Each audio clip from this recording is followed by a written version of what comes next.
मैं डॉक्टर मोरेश्वर रामजी नगराळे महाराष्ट्र के वर्धा डिस्ट्रिक्ट का रहने वाला हूँ और डॉक्टर बाबा साहेब अम्बेडकर जी की party Republican party of India का हिंगनघाट विधानसभा क्षेत्र का अध्यक्ष हूँ।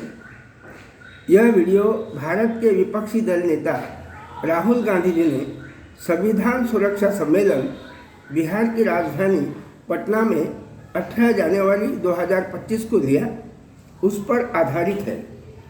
हम सभी जानते हैं भारत के 2014 और 2019 इन दो लोकसभा में विपक्षी दल नेता नहीं था। दो लोकसभा के बाद यानी 10 साल के बाद राहुल गांधी जी को 2024 की लोकसभा में विपक्षी दल नेता बनने का अवसर मिला। उनका विपक्षी दल नेता का काम बेहतरीन चल रहा है। आगे भी भारत के जनता का काम वो वैसा ही करते रहे, जनता भी उनका हौसला बढ़ाते रहे। इन सभी बातों का ध्यान रखकर यह वीडियो बनाया है, कृपया सुनिएगा। बिहार की राजधानी पटना में राहुल गांधी जी ने दिनांक 18 जनवरी 2025 को संविधान सुरक्षा सम्मेलन लिया। इस नाम से सम्मेलन करवा के राहुल गांधी जी यह संदेश देना चाहते हैं कि संविधान सुरक्षित नहीं है। भारत में एक नया इशू मोदी जी ने संसद के पटल पर लाया है, जिसका नाम है one nation one election. Bharat के कई बुद्धिमान इस विषय पर चर्चा करते हैं। चर्चा में इलाहाबाद हाईकोर्ट के वकील कमल किशोर राय कहते हैं, वन नेशन वन इलेक्शन ऐसा प्रस्ताव पारित कर मोदी जी भारत में यूनिटरी सिस्टम लाना चाहते हैं। फिलहाल भारत में यूनियन सिस्टम है। भारत के कॉन्स्टिट्यूशन का पहला आर्टिकल है, India that is Bharat shall be A union of states, ऐसा है। मोदी जी गुजरात के मुख्यमंत्री और भारत के प्रधानमंत्री बनने के पहले आरएसएस के प्रचारक थे और आरएसएस के प्रचारक second RSS chief Madhav Sadashiv Golwalkar की किताब बंच ऑफ थॉट्स पढ़ते ही है। बंच ऑफ थॉट्स इस किताब के पेज नंबर 293 में लिखा है, dissolve the state assemblies, one single elected parliament at the center can very well satisfy the demand of democracy। मतलब second RSS chief Madhav Sadashiv Golwalkar Bharat के राज्यों में चल रही विधानसभाएं बर्खास्त करने की सलाह आरएसएस प्रचारकों को देते हैं। इस बात को सफल बनाने के लिए गोलवलकर उसी किताब के पेज नंबर 250 पर लिखते हैं, declare the unitary type of government by suitably amending the constitution. मतलब गोलवलकर आरएसएस के प्रचारकों को भारत में यूनिटरी सिस्टम लाने के लिए घटना दुरुस्ती की भी सलाह देते हैं। शायद बंच ऑफ थॉट्स में दिए हुए इस स्टेटमेंट के मुताबिक कॉन्स्टिट्यूशन में अमेंडमेंट करने के लिए मोदी जी ने 2024 की लोकसभा इलेक्शन के दौरान बीजेपी के 400 सांसदों का नारा दिया होगा, क्योंकि अमेंडमेंट करने के लिए संसद में 2/3 सांसद यानी लगभग 362 से भी ज़्यादा सांसदों की ज़रूरत होती है।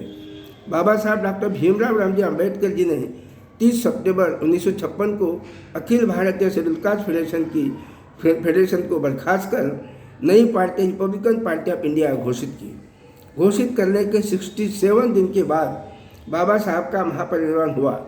अगर बाबा साहब 4 महीने जीवित रहते तो मार्च अप्रैल 1967 में होने वाले भारत की दूसरी लोकसभा इलेक्शन में बाबा साहब आरपीआई को विपक्षी दल जरूर बनाते, क्योंकि उनका वो सपना था। मगर बाबा साहब के महापरिनिर्वाण के बाद आरपीआई स्थापित तो हुई, मगर आज तक आरपीआई 4 सांसदों के आगे नहीं बढ़ सकी। फिलहाल बाबा साहब की पार्टी आरपीआई के राष्ट्रीय अध्यक्ष कर्नाटका के एडवोकेट एस राजेंद्र जी है और जनरल सेक्रेटरी डॉक्टर राजेंद्र जी गवई, जो माजी राज्यपाल रासू गवई साहब के बेटे हैं। मुझे गर्व है कि मैं बाबा साहब के आरपीआई का सदस्य हूँ और फिलहाल रिपाही विधानसभा क्षेत्र हिंगनघाट का अध्यक्ष हूँ। जाते जाते बाबा साहेब आरपीआई के नेता और कार्यकर्ताओं को एक स्टेटमेंट देते गए।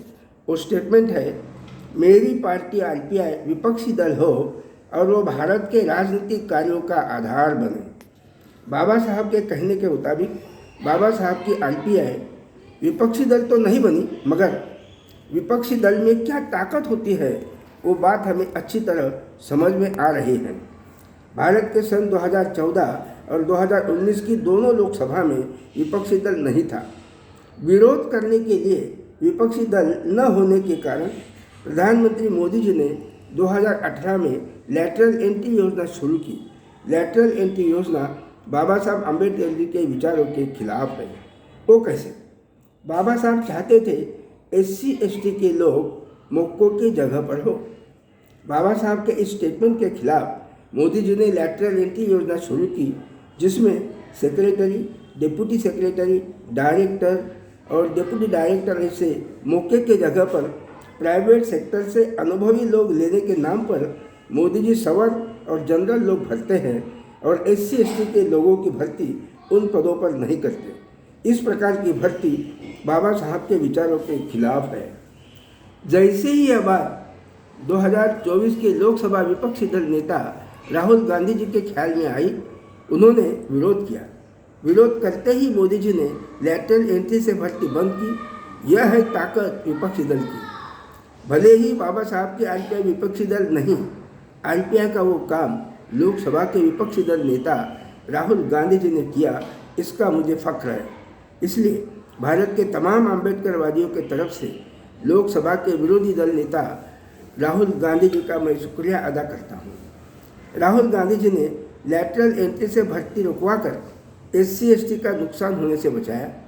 जितना लैटरल एंट्री से SC/ST का नुकसान बीजेपी सरकार ने किया, उससे कई गुना ज़्यादा पब्लिक सेक्टर को प्राइवेटाइज करके मोदी सरकार SC/ST का नुकसान कर रही है, क्योंकि पब्लिक सेक्टर में ही SC/ST को सरकारी नौकरियां मिलेगी, प्राइवेट सेक्टर में नहीं। इन सभी बातों को ध्यान में रखकर राहुल गांधी जी की पार्टी भारतीय राष्ट्रीय कांग्रेस को 2024 के लोकसभा इलेक्शन में जो स्ट्राइक रेट मिला, उसे बढ़ाने में बाबा साहब की RPI 2024 की लोकसभा होने के बाद होने वाले सभी राज्यों के विधानसभा इलेक्शन में और 2029 की लोकसभा इलेक्शन में भी साथ देगी, ताकि सिर्फ SC/ST ही नहीं, पिछड़े और अल्पसंख्यकों का भी काम वो करने के लिए उनके पार्टी का स्ट्राइक रेट बढ़े। सन 2024 के लोकसभा में प्रमुख 7 पार्टियों के स्ट्राइक रेट इस प्रकार हैं। DMK 100%, Telugu Desam party 92.12%, Janata Dal United 75%, Telugu Desam TMC Trinamool Congress 60.12%, Bhajpa 54.54%, Samajwadi party 52.11% और राहुल गांधी जी की भारतीय राष्ट्रीय कांग्रेस 30.27% है। भारत के SC/ST, पिछड़े और अल्पसंख्यकों का काम करने के लिए राहुल गांधी जी की पार्टी भारतीय राष्ट्रीय पार्टी का स्ट्राइक रेट बढ़ा, तो उन्हें इन सभी वर्गों के लोगों का काम करते वक्त उनका हौसला बढ़ेगा। उनका हौसला बढ़े और वो भारत के SC/ST, पिछड़े और अल्पसंख्यकों का काम करें, इस आशा के साथ राहुल गांधी जी का मैं और एक बार शुक्रिया अदा कर इस वीडियो को विराम देता हूँ। डॉक्टर मोलेश्वर राम जी नगराळे, अध्यक्ष, रिपाई विधानसभा क्षेत्र, हिंगनघाट, जिला वर्धा।